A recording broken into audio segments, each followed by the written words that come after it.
श्री रघुनाथ जी श्री मिथिलेश जी को अगवानी करने के लिए अपने साथ में मंत्री, गुरुजी और पुरजन को लेकर के चले। जैसे ही पास में आए तो बड़े आदर के साथ आपस में मिलने लगे। श्री मिथिलेश जी महाराज श्री रघुनाथ जी के साथ में आए हुए मुनिजनों को वंदन किए तो श्री राम जी भी सर्वप्रथम श्री मिथिलेश जी के साथ आए हुए ऋषियों को प्रणाम किए।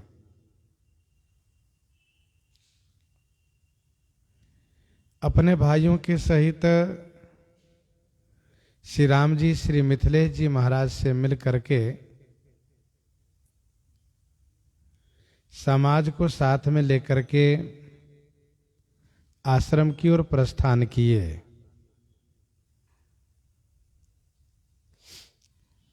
आश्रम सागर शांत रस पूरन पावन पाथ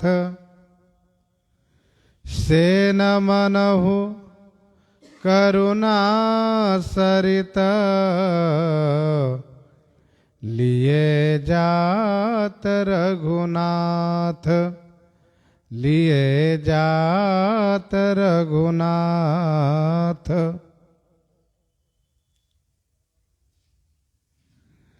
आश्रम सागर शांतरस पूरन पावन पाथ। आश्रम सागर के स्वरूप है, समुद्रवत है। समुद्र में जल है, पानी भरा हुआ है। यहाँ पर क्या है? गोस्वामी जी ने कहा शांत रस रूपी, पावन माने पवित्र, पाथ माने जल से परिपूर्ण है। से न मनहु करुणा सरित लिए जाहि रघुनाथ। श्री राम जी जो मिथिला समाज को लेकर के चल रहे हैं, ये सेन, यह सेना मानो करुणा की नदी है जिनको श्री रघुनाथ जी महाराज लिए जा रहे हैं।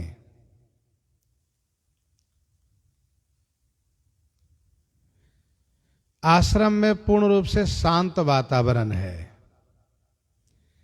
इसलिए कहा कि आश्रम सागरवत है। शांत रस रूपी पवित्र जल से परिपूर्ण है यह आश्रम रूपी सागर। शांत रस काव्य के 9 रस में से एक रस होता है, भक्ति के 5 रस में से भी एक रस है ये। शांत रस का रंग श्वेत है, देवता परमात्मा है।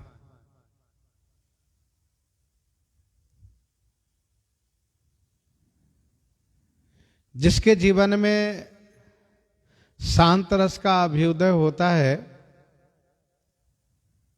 उनके जीवन में पूर्ण रूप से विश्राम प्राप्त होता है, शांति मिलती है। बैठे सोह काम रिपु कैसे, धरे शरीर शांत रस जैसे।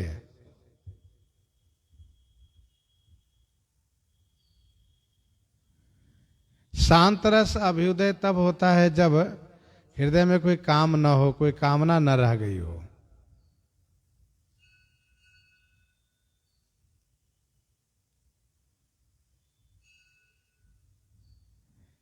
श्री राम जी का आश्रम समुद्रवत शांत रस रूपी पावन जल से परिपूर्ण है,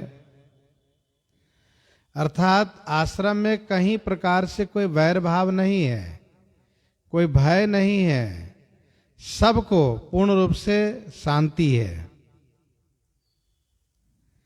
करि के हरि कपिकोल कुरंगा विगत बैर बिचरहि सब संगा। करि के हरि कपिकोल कुरंगा विगत बैर बिचरहि सब संगा। फिरत अहेर राम छवि देखहि होहि मुदित मृग वृंद विषेखहि।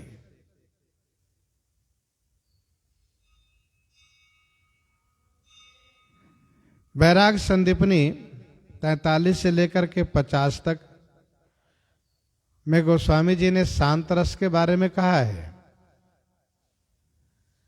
रैन के भूषण इंदु है, दिवस के भूषण भानु।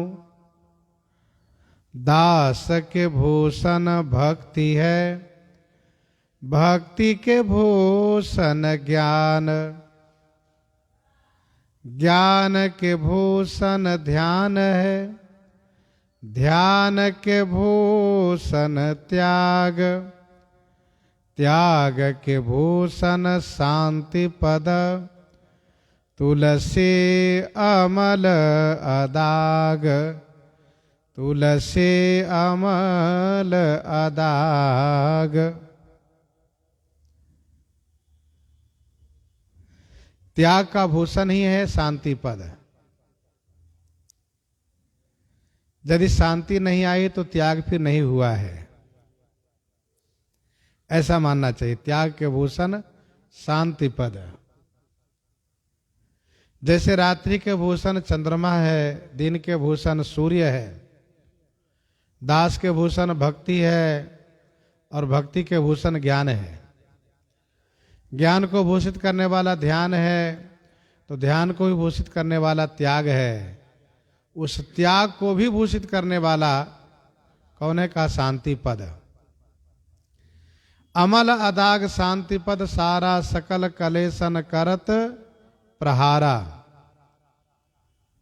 तुलसी और धारे जो कोई रहे, आनंद सिंधु महसोई। शांति में पूर्ण आनंद ही आनंद है। तो श्री राम जी का आश्रम शांत रस रूपी पवित्र जल से परिपूरित यह सागर है। सेना को साथ में लेकर के श्री राम जी चल रहे हैं। मिथिला जी का समाज या सेना को साथ में लेकर चल रहे हैं। यही मानो करुणा रूपी नदी है। समुद्र में अनेक नदियां मिलती हैं, वैसे यह करुणा रस की नदी है। इस नदी को श्री राम जी इसी प्रकार से लेकर के चल रहे हैं जिस प्रकार से श्री भगीरथ जी महाराज श्री गंगा जी को लेकर के चल रहे थे अपने पूर्वजों को उद्धार के लिए। वैसे इस नदी को लेकर के श्री राम जी चल रहे हैं अपने परिजनों से मिलवाने के लिए। अद्भुत शोभा हो रही है। अब गोस्वामी जी महाराज इस नदी का रूपक सांगोपांग वर्णन कर रहे हैं। जब नदी में बाढ़ हो तो वह नदी बहुत ही उग्र रूप में दिखती हैं।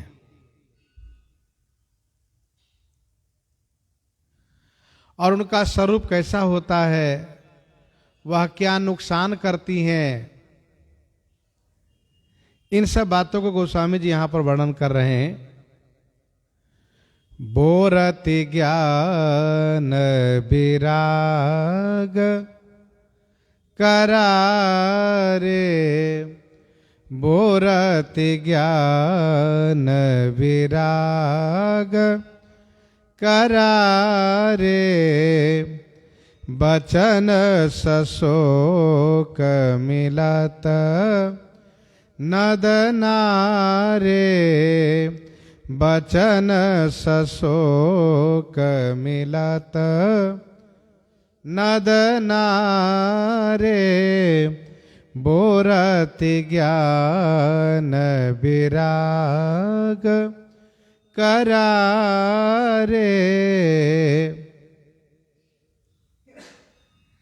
ज्ञान विराग करारे बोरती। ज्ञान वैराग रूपी करारे माने किनारे को, बोरती माने डुबा रही है। इस करुणा रस रूपी नदी में और भी कुछ नदी नद मिल रहे हैं। वह कौन है? कहा सशोक वचन नद नारे मिलत। शोक युक्त वचन यही नद और नाले मिल रहे हैं, जिससे नदी और भयानक होती चली जा रही है।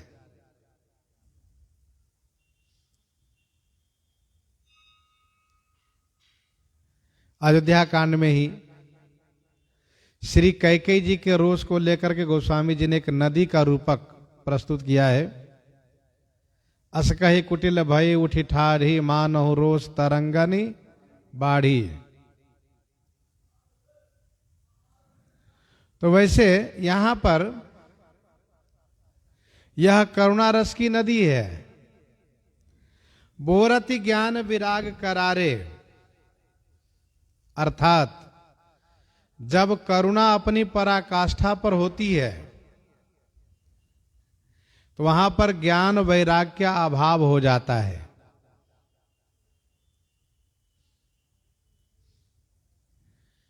यहां ज्ञान और वैराग दो तट गोस्वामी जी प्रस्तुत किए दिखाए। ज्ञान तट है मिथिलावासी और वैराग्य तट है अयोध्यावासी। मिथिला के समाज यह ज्ञान तट है, अयोध्या का समाज यह वैराग तट है। मिथिला जी में ज्ञान की प्रधानता है, अयोध्या जी में वैराग की प्रधानता है।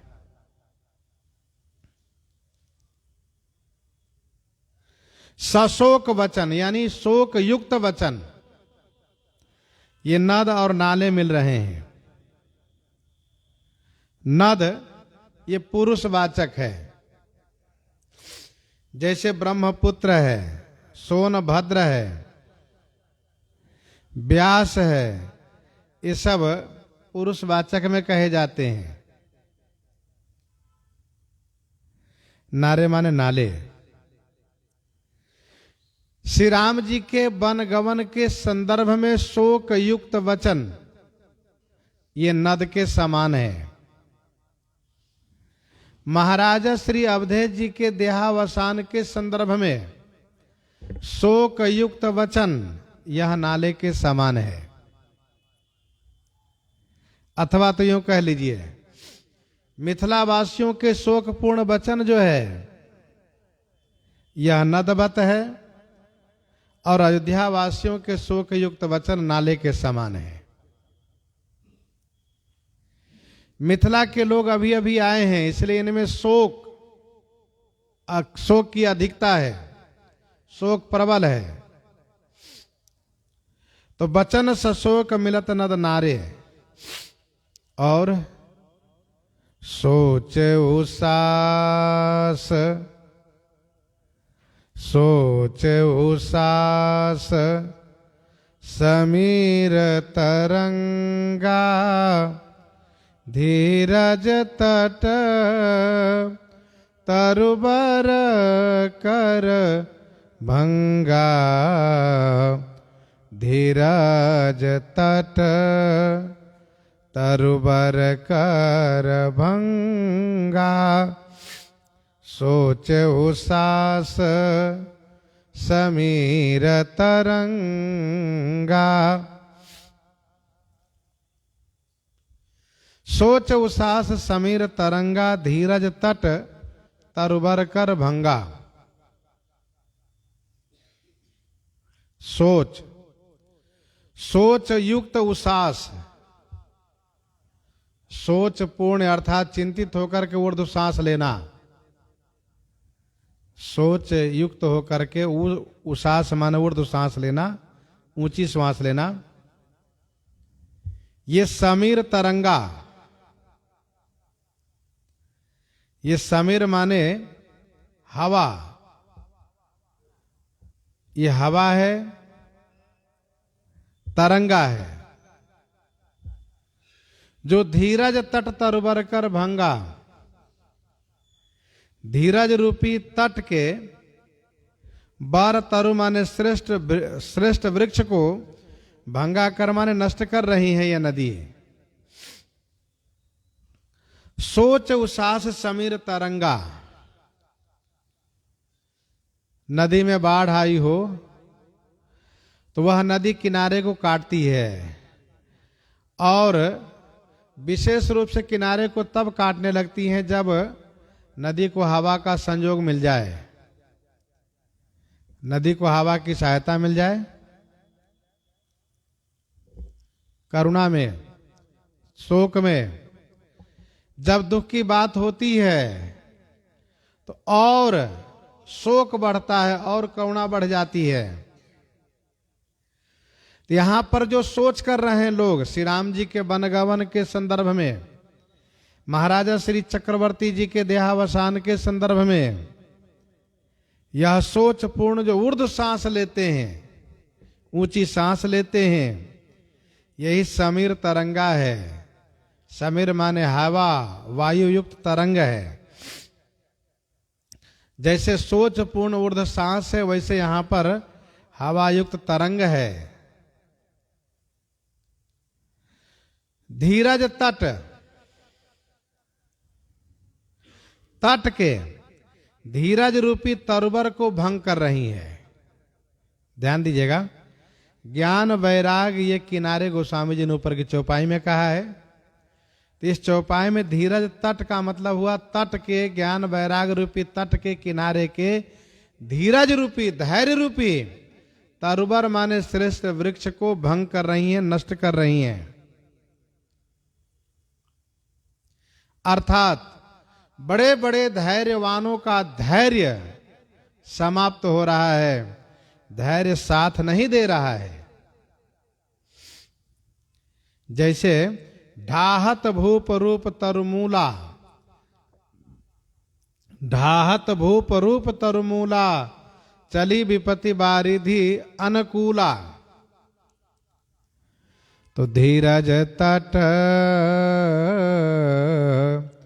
तरुबर कर भंगा, धीरज तट तरुबर कर भंगा।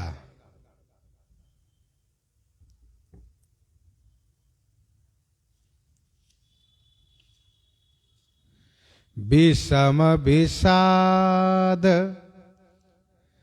तोरावती धारा, भय भ्रम भंवर अवर्तय पारा। विषम विषाद तोरावती धारा, भय भ्रम भंवर अवर्तय पारा।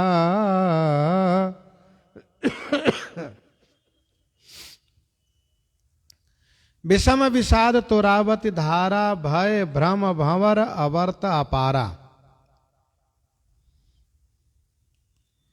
विषम विषाद, विषम माने कठिन जो विषाद है, यही तोरावती धारा। तोरावती माने तीव्राति, तीव्र गति से चलने वाली है। तोरावती माने तीक्ष्ण धारा है, तीव्राति तीव्र धारा है। भय भ्रम भंवर अवर्तय पारा। भय और भ्रम यही अपारा माने अपार अनगिनत, भंवर और अवर्त है, भंवर और अवर्त है। विषम विषाद तोरावती धारा, भय भ्रम भंवर अवर्त अपारा।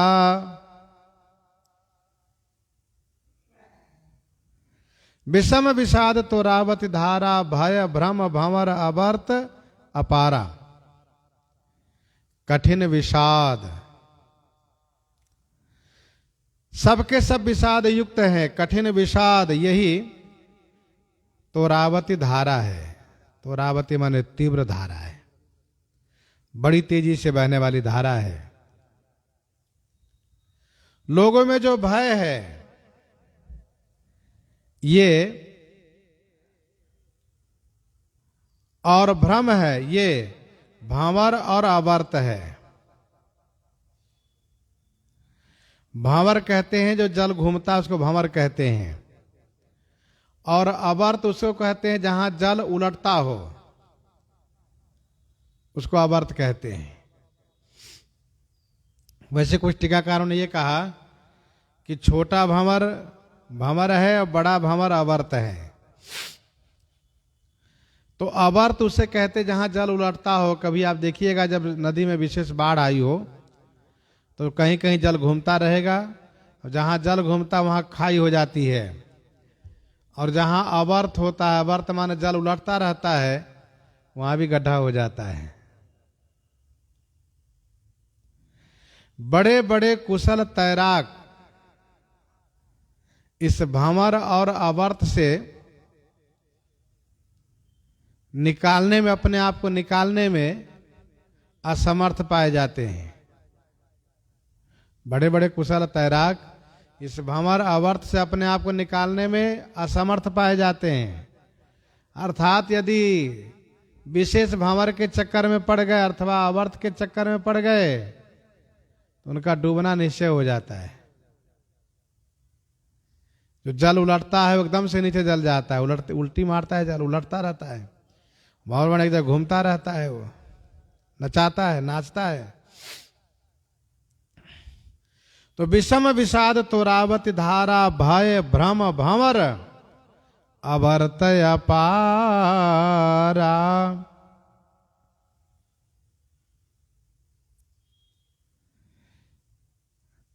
महाराजा श्री चक्रवर्ती जी कि देहावसान का जो भय है यह भंवर है।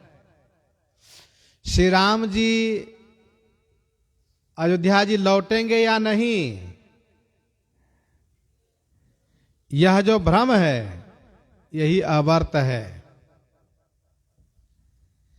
तो महाराजा श्री अवधेश जी की मृत्यु का जो शोक है यह भंवरवत है, बार बार वो मन में घूम रहा है। और श्री राम जी लौटेंगे कि नहीं, यही है अवर्त। जो अपारा है, अपारा माने असीम है, अनगिनत है।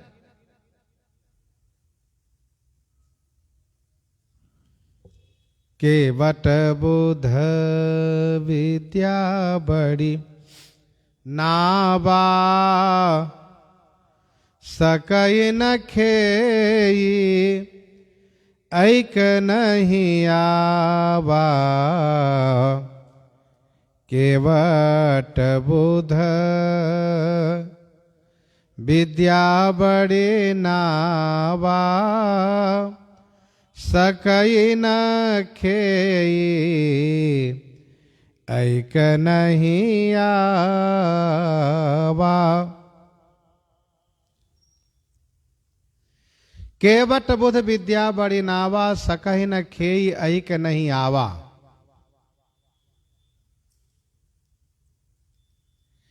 केवट बुध, बुद्धिमान पुरुष जो इस समाज में है, विद्वान बुद्धिमान, ये केवट हैं। और इनकी जो विद्या है यही बड़ी नावा माने बड़ी नौका है।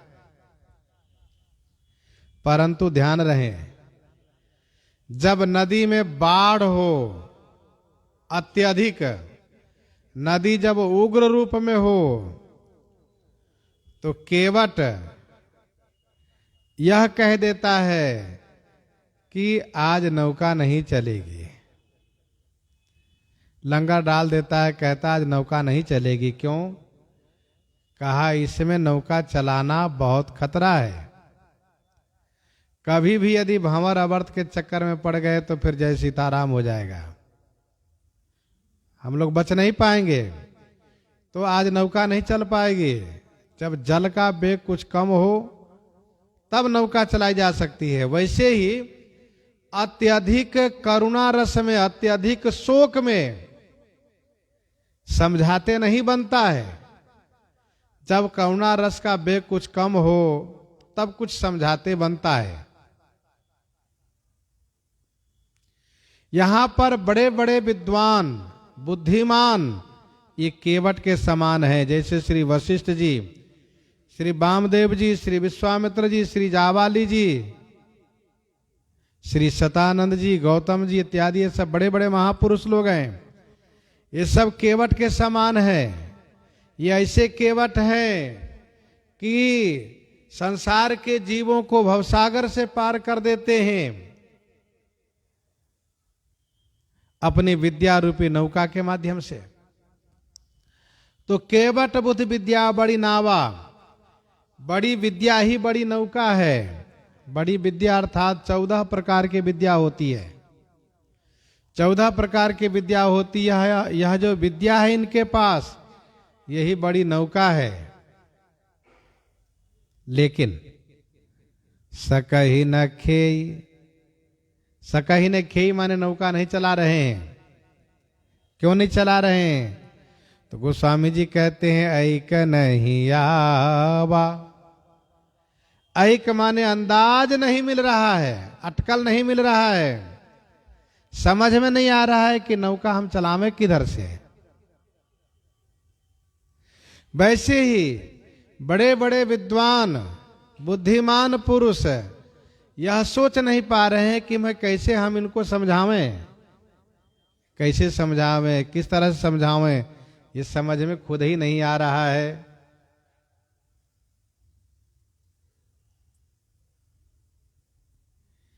ऐक माने अटकल, अंदाज। ऐक का अर्थ होता अटकल, अंदाज। जैसे कि न बहुत श्रम ऐक न आए, कि न बहुत श्रम ऐक न आए, तेहि ईर्षा बन आनी दुराए। तो सकही न खेई ऐक नहीं आवा, अंदाज नहीं मिल रहा है, अटकल नहीं पा रहे हैं कैसे नौका चलावें। बनचर कोल किरात विचारे, थके बिलो की पथिक हिये हारे। बनचर कोल किरात विचारे,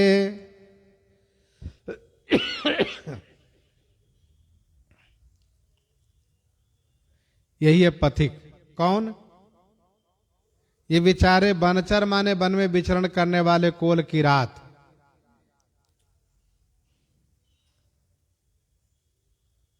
ये विचारे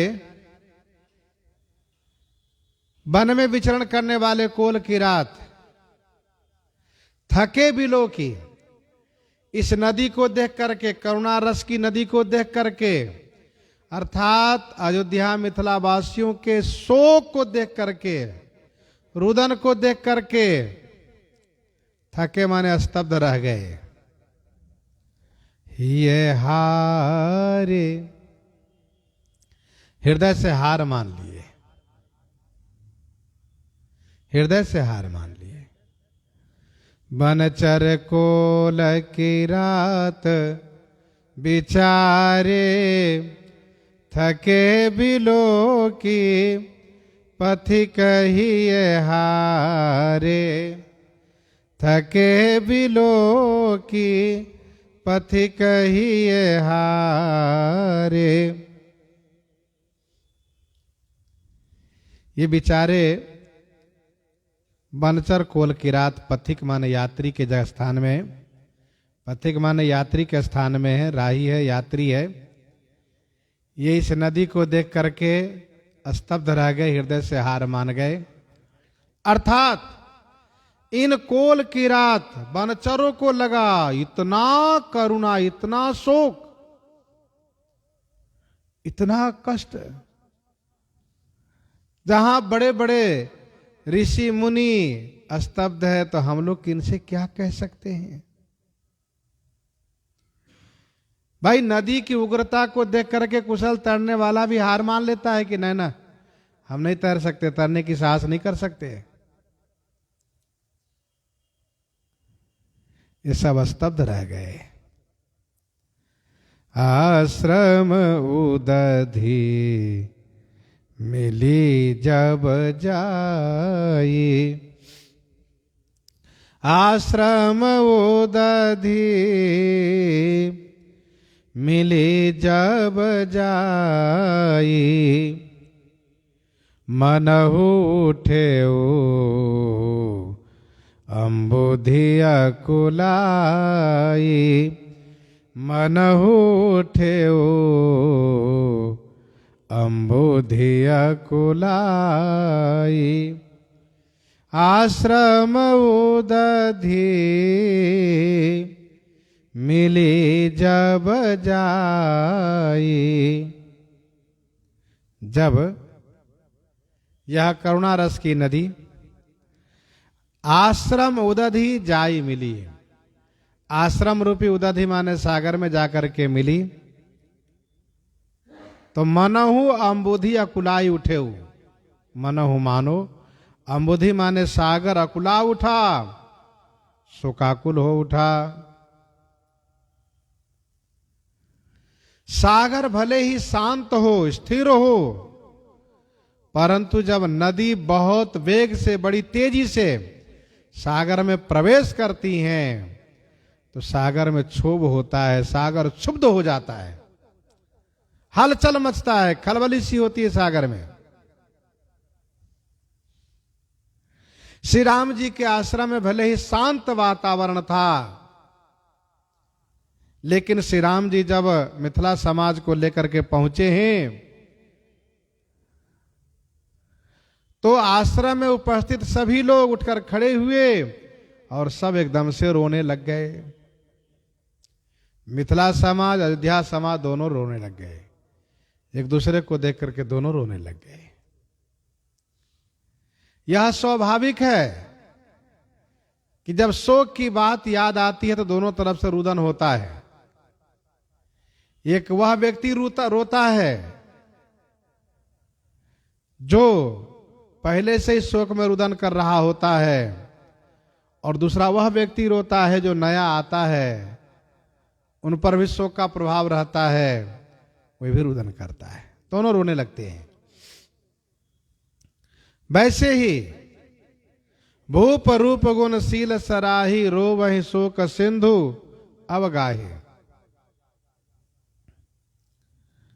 अवगाही शोक समुद्र सोचहि, नारी नर व्याकुल महा।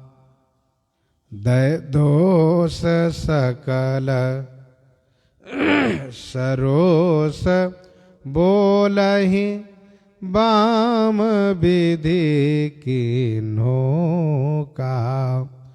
हो बाम विधि किन्हो कहा, अवगाही शोक समुद्र सोचहि, नारी नर व्याकुल महा। नारी नर शोक समुद्र अवगाही सोचहि महाव्याकुल। सभी नर नारी शोक रूपी समुद्र में अवगाही माने डूबते हुए, शोक रूपी सागर में डूबते हुए, सोचहि माने चिंता कर रहे हैं और महान व्याकुलता को प्राप्त हो रहे हैं। शोक रूपी सागर में सभी नर नारी डूबने लगे, डूबते हुए सोचने लगे कि किनारे होने का कोई आशा नहीं दिख रही है। सब महान व्याकुल हैं, महान शोकाकुल हैं।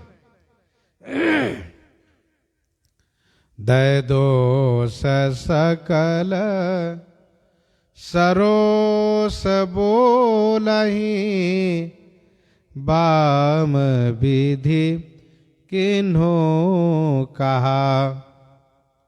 सकल बाम विधि दोष दय सरोस बोलहि, किन्हो कहा। सकल माने सभी नर नारी, बाम विधि माने बाम विधाता को दोष देते हुए सभी नर नारी, अयोध्या मिथिला के सभी नर नारी बाम विधि को, टेढ़े विधाता को दोष देते हुए सरोस माने रोष, पूर्ण रोष युक्त बोल रहे हैं, अरे वो विधाता ये क्या किए आप।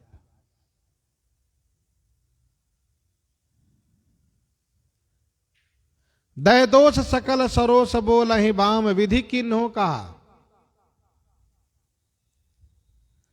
सभी विधि बाम को दोष लगा रहे हैं, सारा कार्य विधि बाम का है। विधि बाम की करनी कठिन जहि, मातु किन्ही बाबरी। सरोस बोला है, सरोस माने रोष युक्त होकर के बोल रहे हैं, आपने ये क्या किया।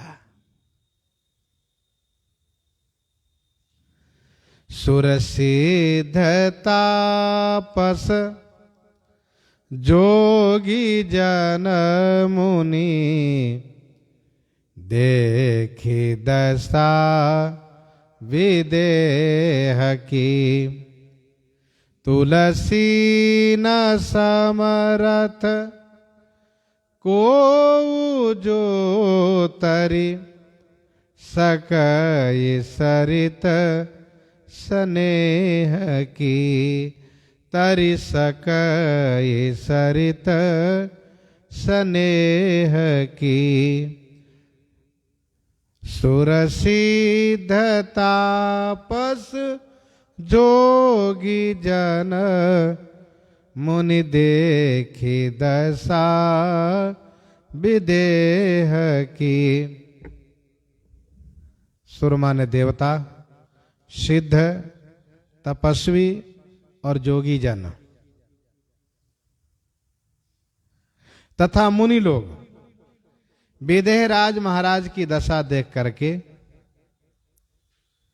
गोस्वामी श्री तुलसीदास जी कहते हैं, ना समर्थ को कोई समर्थ नहीं है जो कि स्नेह सरित को तरी सके।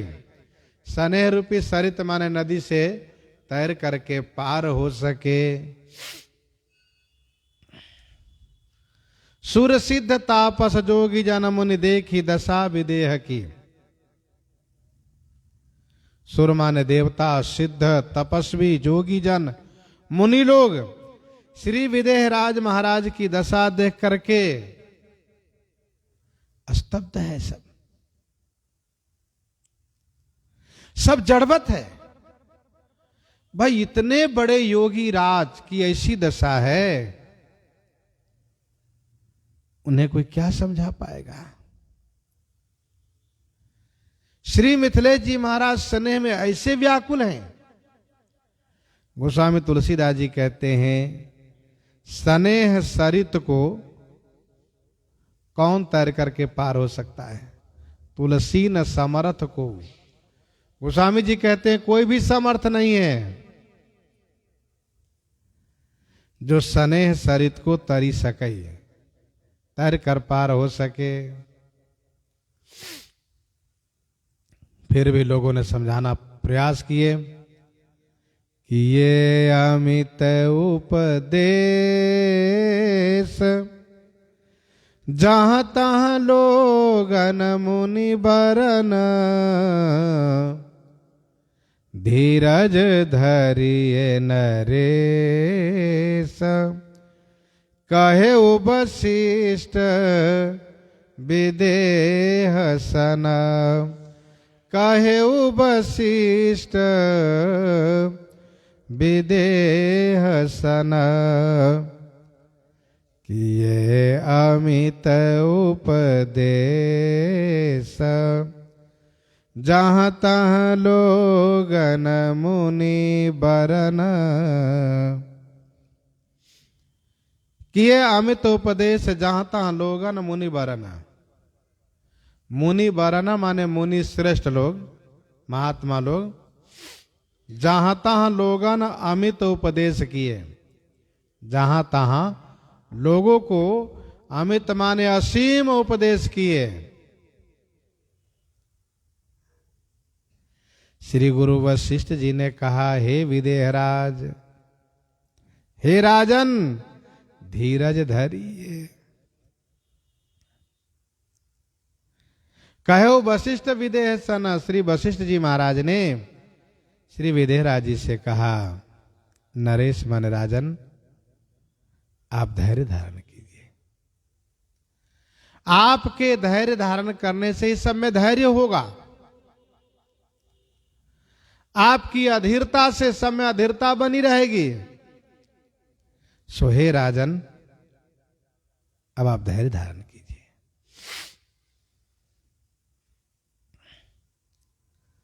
सभी मुनि श्रेष्ठ लोग लोगों को समझा रहे हैं। मिथिला वाले को, अयोध्या वाले को सब समझा रहे हैं। देखो भैया, जन्म मरण दोनों भाई भाई है, साथ रहते हैं। जन्म हुआ तो मरण सुनिश्चित है। जन्म मरण सब दुख सुख भोगा, हानि लाभ प्रिय मिलन वियोगा। काल कर्म बस हो ही गोसाई, बरबस राति दिवस की नाई। बरबस राति दिवस की नाई।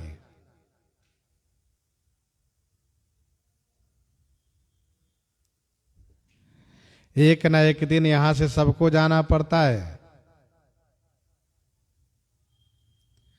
जो जगत के रचयिता है ना, श्री ब्रह्मा जी महाराज, उनको भी मुक्ति मिलती है। एक से एक बड़े बड़े धर्मात्मा, मनीषी, राजर्षि, दानी आए हैं यहां धरातल पर, और आखिर में एक दिन उनको भी जाना पड़ा, वो भी चले गए।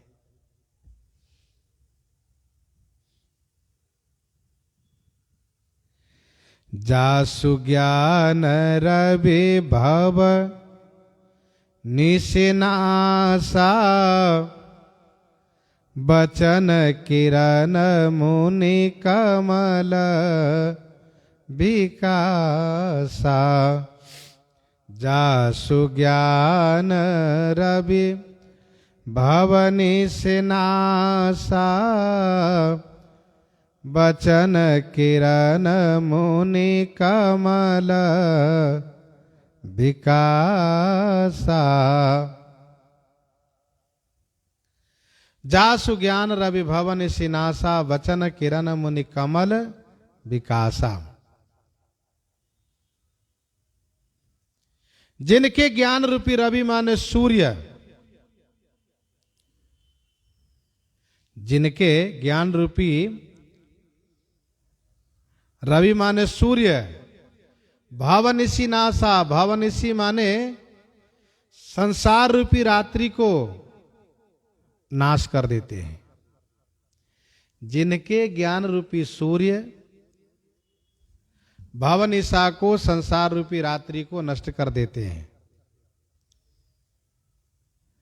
ये संसार रात्रि के प्रतीक है। इसको नाश करते हैं जिनके ज्ञान रूपी सूर्य। वचन रूपी किरण से मुनि रूपी कमल को विकासा माने खिला देते हैं, विकसित कर देते हैं। ऐसे हैं महाराजा श्री जनक जी महाराज ज्ञानी, जिनका ज्ञान सूर्य के समान है। इस ज्ञान रूपी भास्कर के सामने संसार रूपी रात्रि नष्ट हो जाती है। जिनके वचन में सूर्य किरण है, वचन रूपी सूर्य किरण के सामने मुनि रूपी कमल विकसित हो जाते हैं। अर्थात मुनियों को, महात्माओं को ज्ञान प्रदान करते हैं श्री मिथिलेश जी महाराज।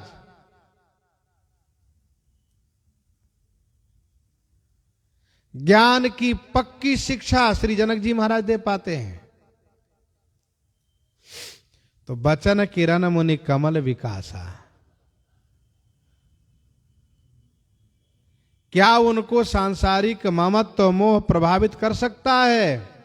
अर्थात नहीं। तेहि के मोह ममता नियराई, तेहि की मोह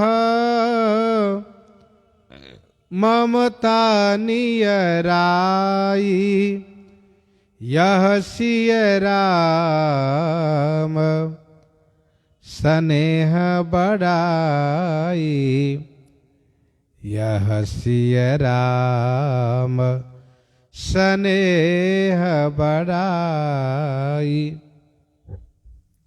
कि माने क्या? तेहि माने उनको, मोह ममता, नियराई माने निकट में आ सकती है, अर्थात नहीं। क्या उनके निकट में मोह ममता आ सकती है? अर्थात नहीं आ सकती है। तहा कि तिमिर जहां तरनी प्रकाशा, जहां सूर्य का प्रकाश होता है वहां पर अंधकार कदापि नहीं आ सकता। तो फिर श्री जनक जी इतने शोकाकुल क्यों हैं? कहा या तो श्री सीता राम जी के स्नेह का बड़प्पन है, यह सिय राम स्नेह बढ़ाई।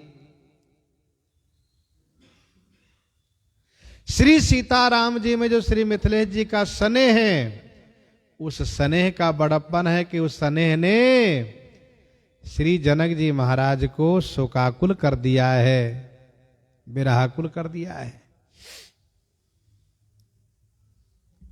मोह संसार में होता है, संसार की वस्तु व्यक्ति में होता है, ममता होती है, मोह ममता होती है।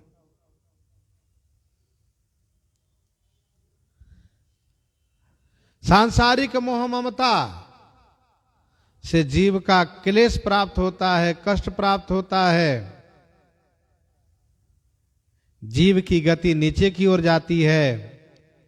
और भगवान में स्नेह होना, भगवान में मोह ममता होना, यह जीव के लिए सौभाग्य की बात होती है और वह जीव ऊर्ध्व गति को जाता है।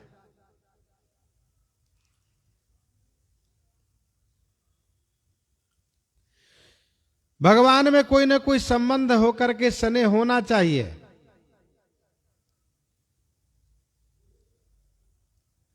संसार में जब मोह होता है, अहंकार होता है, तो कष्ट क्लेश प्राप्त होता है। भगवान में जब अभिमान होता है तो क्लेश प्राप्त नहीं होता है। भगवान में अभिमान कैसा अभिमान? कास अभिमान जाई जनि भोरे, मैं सेवक रघुपति पति मोरे। इसमें आनंद प्राप्त होता है। हम श्री राम जी का है, यह स्वाभिमान होना चाहिए। तो तेहि की मोह ममता नियराई, यह सिय राम स्नेह बढ़ाई।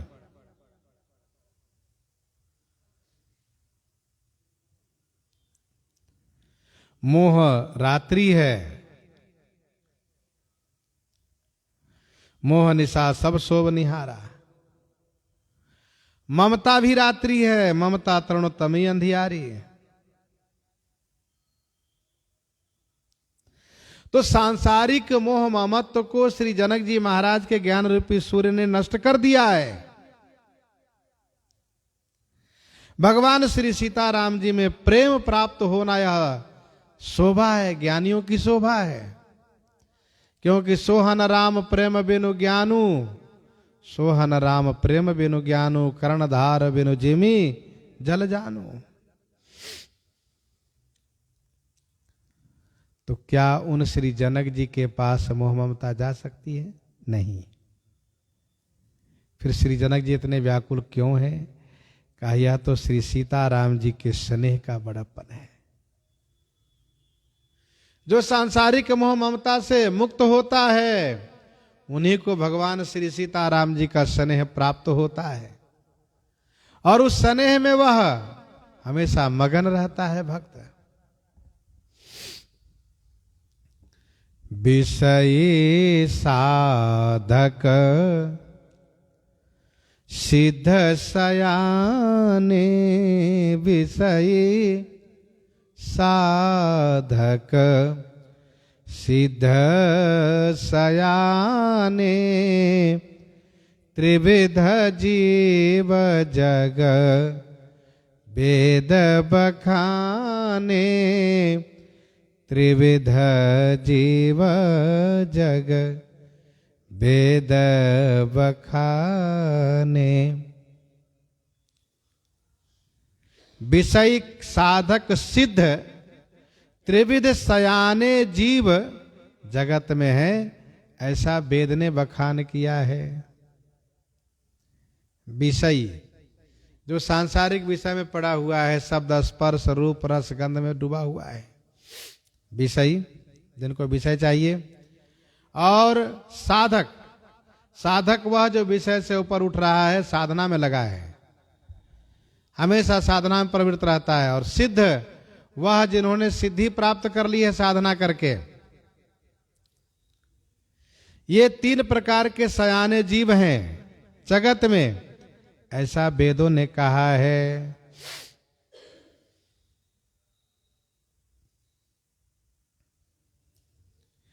तीन प्रकार के जीव हैं, विषयी साधक सिद्ध सयाने। एक संत कहा करते थे कि संसार में तीनों आते हैं, अधिकतर विषयी होते हैं, साधक बहुत कम होते हैं, और सिद्ध गिने चुने होते हैं। और इन तीनों का वहीं से आना होता है। सिद्ध कोटि के सिद्ध वहीं से आते हैं, साधक भी वहीं से आते हैं, विषय भी वहीं से आते हैं। ज्यादातर सांसारिक मोहत्व में पड़ने वाले विषयी जीव हैं, और साधना वाले कम है, उससे बिल्कुल कम सिद्ध हैं।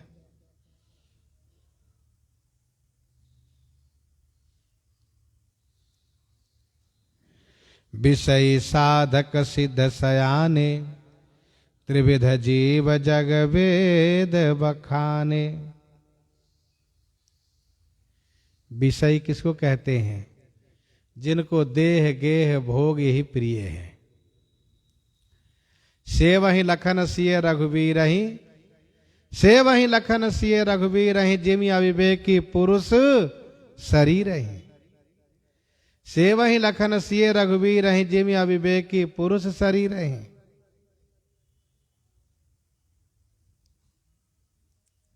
माया ईसन आप कहां जान कहिए सो जीव, ये विषय में बंधा हुआ है।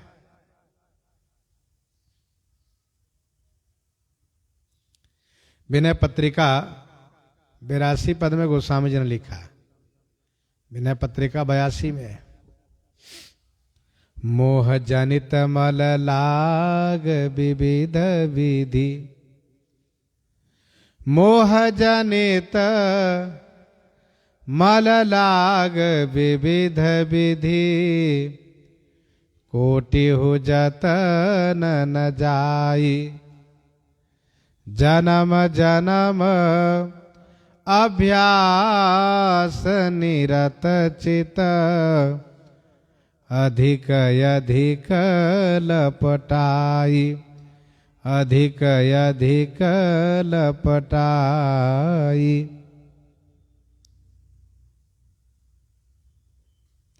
मोह जनित मन लाग विविध विधि, कोटि जो तन न जाए। वेदांत में 5 प्रकार के जीव कहे जाते हैं, विषयी, मुमुक्षु, मुक्त, नित्य मुक्त और कैवल्य। विषयी, मुमुक्षु,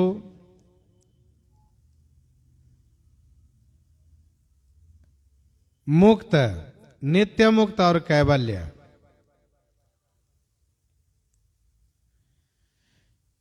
तो आपने 3 के बारे में सुना, विषयी साधक सिद्ध है। जो विषयी है सांसारिक विषय में पड़ा हुआ है, साधक जो कोई ना कोई साधना में लगा है, कोई ना कोई खोज में लगा है, सिद्ध जो सिद्ध कोटि के महापुरुष हैं, जिनके पास सिद्धि है, नित्य मुक्त और कैवल्य। नित्य मुक्त को भगवान में सहज प्रेम हुआ करता है, और कैवल्य, कैवल्य वह है जिनको भगवत धाम की प्राप्ति होती है, भगवान से उनका कोई मतलब नहीं रहता है, ये कैवल्य कहलाते हैं। अब प्रश्न ये उठता है कि वेदांत में 5 प्रकार के जीव कहे जा रहे हैं, तो मानव जी में गोस्वामी जी 3 प्रकार क्यों कह रहे हैं? इसका समाधान ये है कि संसार में यही 3 पाए जाते हैं, संसार में यही 3 पाए जाते हैं, और ये 2 का इस लोक में नहीं रहते हैं, उस लोक में रहते हैं। नित्य मुक्त और कैवल्य ऊपर के लोक में भगवान के धाम में रहते हैं, इसीलिए उन दोनों को यहां पर नहीं कहा गोस्वामी जी ने।